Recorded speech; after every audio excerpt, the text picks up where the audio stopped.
ሰላም ጤና ይስጥልኝ። እንዴት ናችሁልኝ? ውድ የቻናሌ ቤተሰቦች እንኳን ወደ ዘ ሪቪው ሩም በደህና መጣችሁ። በህይወታችን ውስጥ ከልጅነታችን ጀምሮ በልባችን ውስጥ የተቀረጹ ጥቂት ታሪኮች አሉ። ከነዚህም መካከል የሲንደሬላ ታሪክ ቀዳሚው ነው። በ1950 ዓመተ ምህረት ዲዝኒ በካርቶን አዘጋጅቶ ያቀረበልን ያ ተረት የብዙዎቻችንን የልጅነት ህልም የቀረጸ ነበረ። ነገር ግን ያንን አስማታዊ የአኒሜሽን ዓለም ወደ እውነተኛ ሰዎች ትወና ላይቭ አክሽን መቀየር ትልቅ ውሳኔ ነበረ። በ2015 ዓ.ም በኦስካር እጩ ዳይሬክተር ኬኔት ብራንክ የተመራው የዲዝኒ ቡድን ይህንን ታሪክ አዲስ ህይወት ዘርቶ ይዞልን ቀርቧል። ዛሬ በዘ ሪቪው ሩም የዚህን ፊልም ሙሉ ታሪክ ከመጀመሪያው እስከ መጨረሻው አንድም ትዕይንት ሳናስቀር እየወጋን ከበስተጀርባ ያሉትን የምስል የትወናና የፊልም ጥበብ ሚስጥሮች በዝርዝር እንመረምራለን። ቪዲዮውን እስከ መጨረሻው ድረስ ተከታተሉ። ለቻናሉም አዲስ ከሆናችሁ ሰብስክራይብ ማድረጋችሁ እንዳትረሱ። አሁን ቀጥታ ወደ ታሪኩ እንለፍ። ታሪካችን የሚጀምረው በፈገግታና በፍቅር በተሞላች አንዲት ትንሽ ልጃገረድ ነው። ስሟ ኤላ ይባላል።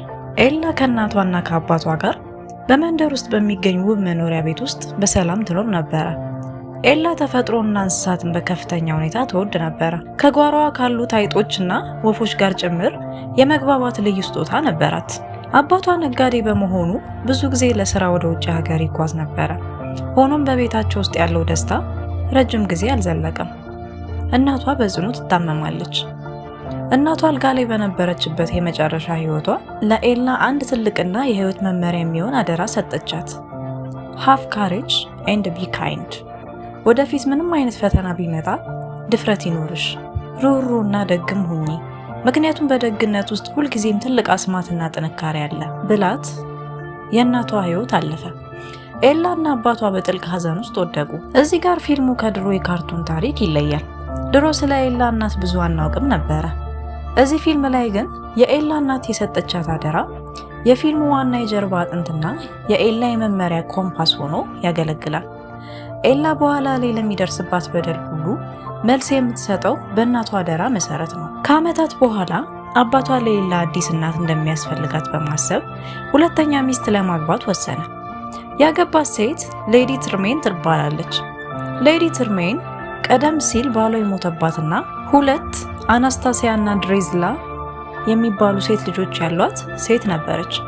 ሌዲ ትርሜን እና ልጆቿ ወደ ቤቱ ሲገቡ የቤቱ ሰላም መታወቅ ጀመረ። የኤላ አባት ለስራ እንደገና ረጅም መንገድ ሲሄድ የእንጀራ እናቷ የቤቱን ስልጣን ተቆጣጠረች። ቤቱን በቅንጦትና በድግስ መምላት ጀመረች። ኤላ ግን ገና ካሁኑ የጎንዮሽ ንቀት ይታይባት ጀመረ። ከዚያም የአስደናቂና አሳዛኝ ዜና መጣ። አባቷ በጉዞ ላይ ያለ በጽኑ ታሞ ህይወቱ ማለፉ ተነገረ። አባቷ ከመሞቱ በፊት ለኤላ የላከላትን የዛፍ ቅርንጫፍ ማለትም ኤላ አባቷን የጠየቀችውን የመጨረሻ ስጦታ ሲሰጧት የኤላ ዓለም ይናዳል። አባቷ ከሞተ በኋላ የቤቱ የፋይናንስ ሁኔታ ተበላሸ። ሌዲ ትርሜን አገልጋዮቹን በሙሉ አባረረች። ከዚያም ስራውን በሙሉ ኤላ እንድትሰራ አስገደደቻት። የኤላን የገዛ ክፍሏንም ቀምታ ለልጆቿ አልባሳት ማስቀመጫ አደረገችው። ኤላን ግን ጣሪያ ስር በሚገኝ አቧራማ ብርድ ወደሚገባበት ክፍል ወረወረቻት። በአንድ በረዷማ ጠዋት ኤላ ከምድጃው አጠገብ እሳት አሙቃ ተኝታ ስትነቃ ፊቷ በአመድ ተለቅልቆ ነበረ። የእንጀራ እህቶቿም በንቀት ሲንደሬላ የአመዷ ኤላ እያሉ ይሰድቧትና ያፌዙባት ጀመረ። የኤላ ስቃይ እየባሰ መጣ። በአንድ ቀን የእንጀራ እናቷና እህቶቿ በምግብ ጠረጴዛ ላይ እንዳትቀመጥ ሲከለክሏትና ሲያንገላቷት ኤላ ቁጣዋንና ሀዘኗን መቆጣጠር አቅቷት በፈረስ ወደ ጫካ ትሸሻለች። በዚያም በጫካ ውስጥ የፊልሙ ትልቁ ለውጥ ይከሰታል። ኤላ በፈረስ እየጋለበች እያለ ከቤተ መንግስቱ ልዑል ፕሪንስ ኬት ጋር በድንገት ትገናኛለች። ልዑሉ ከቤተ መንግስቱ ወታደሮች ጋር አደን ወጥቶ ነበረ። ማንነቱንም ደብቆ አደን ላይ ያለው ተራ የቤተ መንግስት ሰራተኛ ነኝ ይላታል። ኤላ ግን ልዑሉ እያደነ ያለውን አጋዘን በመፍራቱ ምክንያት እንደሆነ ተረታ አጋዘኑን እንዳይገለውና ህይወቱ እንዲተውለት በለሰለሰ ድምፅ ትለምነዋለች። ይሄ የ2015 ፊልም በጣም የተሳካለትና ብዙ ማሻሻያ የተደረገለት ነው። በ1950 አኒሜሽን ልዑሉና ሲንደሬላ የሚገናኙት በዳንሱ መድረክ ላይ ብቻ ነበረ። እዚህ ፊልም ላይ ግን አስቀድሞ በጫካ ውስጥ ይገናኛሉ። ልዑሉ ለኤላ ፍቅር ያሳደረው በውበቷ ወይም በወርቅ ልብሷ ሳይሆን ስለ አጋዘኑ በነበራት ርህራሄና አእምሮዋ ባላት ጥንካሬ ነው። ልዑሉ ወደ ቤተ መንግስት ከተመለሰ በኋላ አባቱ ንጉሱ በጽኑ ታሞ ነበረ። ንጉሱና የቤተ መንግስቱ አዛዥ ግራንድ ዱክ ልዑሉ የሀብታም ሀገር ልዕልት እንዲያገባ ይፈልጉ ነበረ።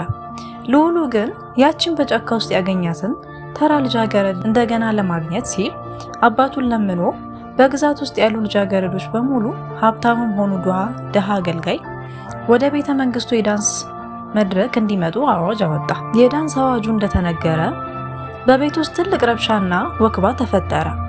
ሁለቱ የእንጀራ እህቶቿ ልዑሉን ለማጥመድና የልቡን በር ለመክፈት ሲሉ እርስ በርስ ይጣላሉ። ኤላን ደግሞ ልብሳቸው እንድትሰፋ ጸጉራቸው እንድታዘጋጅና ኮርሴታቸው እስኪታፈኑ ድረስ በገመድ እንድትስብላቸው እንደ ባሪያ ያሰሯት ነበረ። ኤላ እኔስ ወደ ደግሱ አልሄድም ብላ ስትጠይቅ የእንጀራ እናቷ በንቀት እየሳቀች አንቺ እኮ አገልጋይ ነሽ፣ አቧራሽን ይዘሽ ወደ ቤተ መንግስት ልትሄጂ ነው ብላ አፌዘችባት። ኤላ ግን ተስፋ ሳትቆርጥ የእናቷ የነበረውን አሮጌ ፒንክ ልብስ አውጥታ በእጆቿ አድሳት ተዘጋጀች። ድግሱ ሊጀመር ሲል ኤላ ያንን ያማረ ልብስ ለብሳ ወደ ሳሎን ወረደች። የእንጀራ እናቷና እህቶቿ ኤላ በዚያ ልብስ እጅግ አምራ ስላዩት በቅናት ተቃጠሉ። ልጆቹም ወዲያውኑ ወደ ኤላ በመሄድ ይህ ልብስ የኛ አሮጌ ዶቃዎች አለበት እያሉ ልብሷን ቀዳደዱት። ኤላን በለቅሶና በእርቃነት ጥለዋት ወደ ቤተ መንግስት አመሩ። ኤላ ተስፋ በቆረጠ ስሜት እያለቀሰች ወደ ጓሮ ሸሸች። በዚያ በጨለማና ተስፋ ቢስ ሰዓት አንዲት አሮጊት ለምናባዊ ምግብ ወደ ኤላ መጣች። በዚያ ጊዜ አሮጊቷ ማንነቷን ቀየረች። እሷም የኤላ ደግ አምላክ ፌሪ ጋድማደር ነበረች። ከዛ በመቀጠልም ደግ አምላኳ አስማታዊ ዱላዋን በማንሳት በግቢ ውስጥ የነበረውን ትልቁን ዱባ ወደ ወርቃማ ሰረገላ፣ የኤላን ወዳጅ አይጦች ወደ ነጫጭ ፈረሶች፣ እንሽላሊቶቹን ወደ ሰረገላ ነጂዎች፣ የኤላን የተቀደደ ልብስ ደግሞ በዓለም ላይ ታይቶ ወደማይታወቅ እጅግ ውብ ሰማያዊ ብልጭልጭ ብሉ ድረስ ቀየረችው። ከሁሉም በላይ ደግሞ ከአስማት የተሰራውን የመስታወት ጫማ አደረገችለት። ነገር ግን አንድ ጥብቅ ማስጠንቀቂያ ሰጠቻት። ከሌሊቱ 6 ሰዓት በኋላ አስማቱ ሙሉ በሙሉ ስለሚጠፋ ከዛ ሰዓት በፊት መውጣት እንዳለባት አስጠነቀቀቻት።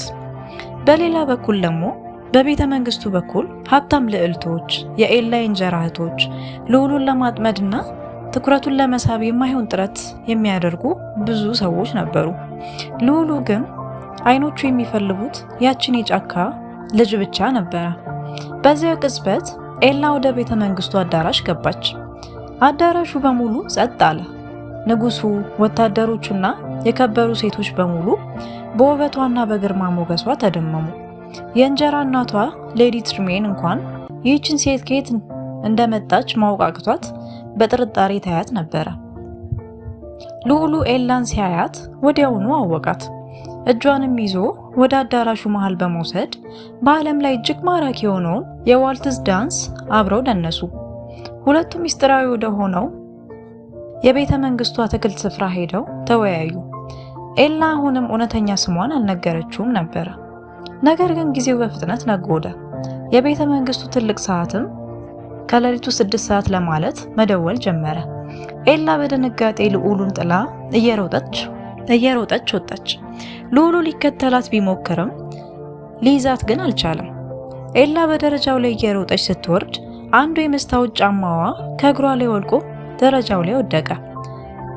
ሰዓቱ እንዳያልፍባትም ጫማዋን ሳታነሳ በሰረገላዋ ተሳፍራ ከአካባቢው ተሰወረች። መንገድ ላይ ያለችም 6 ሰዓት ሞላ። ሰረገላ ወደ ዱባ፣ ፈረሶቹም ወደ አይጥ፣ ልብሷም ወደ አሮጌ ልብስ ተመለሰ። የቀራት አንድ ነገር ብቻ ነበረ። በእጇ ላይ የቀረው እውነተኛ የመስታወት ጫማ። ከድግሱ በኋላ ንጉሱ አባቱ በመጨረሻ ሕይወት እስትንፋሱ ላይ ያለ ልዑሉን ጠርቶ ያችን የሰማያዊ ልብስ የለበሰች ልጅ ፈልጋ አግባ፣ ሀገሪቱንም በፍቅር አስተዳድሩ ብሎ ሕይወቱ አለፈ። ልዑሉን በሀገሪቱ ላይ ያሉ ልጃገረዶች በሙሉ የመስታወቱን ጫማ እንዲሞክሩ አወጀ። በዚህ መሃል ግን አንድ ትልቅ አደጋ ተከሰተ። ኤላ ኤላ ሁለተኛውን የመስታወት ጫማ በክፍሏ ውስጥ ጣሪያ ስር ደብቀው ነበር። ኤላ ከቤት ስትወጣም ጠብቃ ሌዲ ትሪሜን ክፍሏ ገብታ ፍለጋ በማድረግ ያንን የመስታወት ጫማ አገኘችው። ኤላ ወደ ክፍሏ ስትመለስም ሌዲ ትሪሜን ጫማውን በእጇ ይዛ ተቀምጣ ነበር።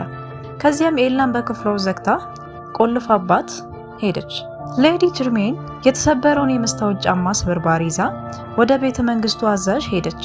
ሁለቱ ተመካክረውም ልዑሉ ይችን አገልጋይ እንዳያገኝ ታሪኩን እንደብቀው በሚል ጥቁር ሴራ ተሻረኩ። የቤተ መንግስቱ አዛዥ ግራንድ ዱክ እና ወታደሮቹ የመስታወቱን ጫማ ይዘው ወደ ኤላ ቤት መጡ።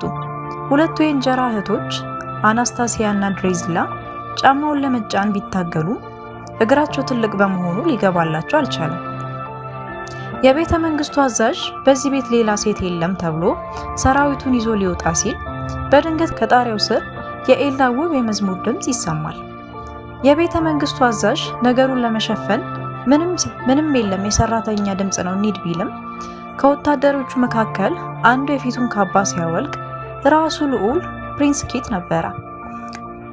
ልዑል በስውር ከወታደሮቹ ጋር ተቀላቅሎ መጥቶ ነበረ። በዚህ ቤት ውስጥም አንዲት ሴት አለች፣ ያችን የምትዘምረው ልጅ አምጧት ብሎ አዘዘ። ኤላ በእንጨት ደረጃው ላይ እየወረደች መጣች። ልዑሉ ወዲያውኑ አወቃት። አንቺ ነሽ አላት። ፕሪንስ ኪትም ሁለተኛውን የመስታወት ጫማ አምጥቶ ሲያረግላት እግሯ ላይ ስታስ ጫማው ፍጹም ሆኖ ገባ።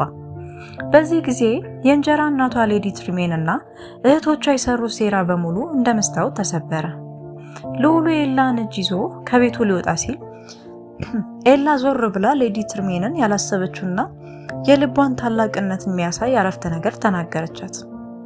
አይ ፈጌቭ ዩ ይቅር ብዬሻለሁ አለቻት። ከክፎቹም መባረር በኋላ በቤተ መንግስቱ ግቢ ውስጥ በታሪክ ታይቶ የማይታወቅ ታላቅና አስማታዊ ሰርግ ተደገሰ።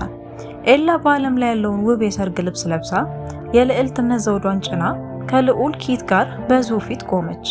በመላው ሀገሪቷ ያሉ ድሆች፣ አገልጋዮችና የከበሩ መኳንንት በአንድነት ተሰብስበው በፍቅርና በደስታ ጨፈሩ። ኤላና ልዑሉ በፍቅር ተሳሳሙ። ኤላ ሀገሪቱን የምታስተዳድረው ንግስት ሆነች። እንደ እናቷ አደራም ሁልጊዜ ትመራ ነበረ። ሩህሩህና ደግም ነበረች። ምክንያቱም ኤላ ዓለምን የምታየው እንደ እውነቱ ሳይሆን ዓለም ሊኖራት በሚገባው ውበትና ፍቅር ነበረ። ኤላና ልዑሉ ሀገሪቱን በፍትህ እያስተዳደሩ በዓለም ላይ ካሉ ንጉሳውያን በሙሉ እጅግ የተወደዱና ደስተኞች ሆኑ። የድሮን ታሪክ ሳይበላሽ ለክፎች ተገቢውን ፍርድ ሰጥቶ ለኤላና ለልዑሉ ፍቅር አሳማኝ ማጠቃለያ መስጠቱ እጅግ አድናቆት የሚቸረው ነው። የኔ አጠቃላይ ሬቲንግ ለዚህ ፊልም 9.5 ከ10 ነው። እናንተስ ስለዚህ ፊልም መጨረሻ ምን ይሰማችኋል? የኤላ ይቅርታና የክፎች መጨረሻ አርክቷችኋል? ሐሳባችሁን ከታች በኮሜንት መስጫ ላይ ጻፉልኝ። ቪዲዮውን ከወደዳችሁት ላይክ፣ ሼር እና ሰብስክራይብ ማድረጋችሁን አትርሱ። በዛሬው ቪውሩም በሚቀጥለው ክፍላችን በሌላ ድንቅ ፊልም እስክንገናኝ ሰላም ሁኑልኝ።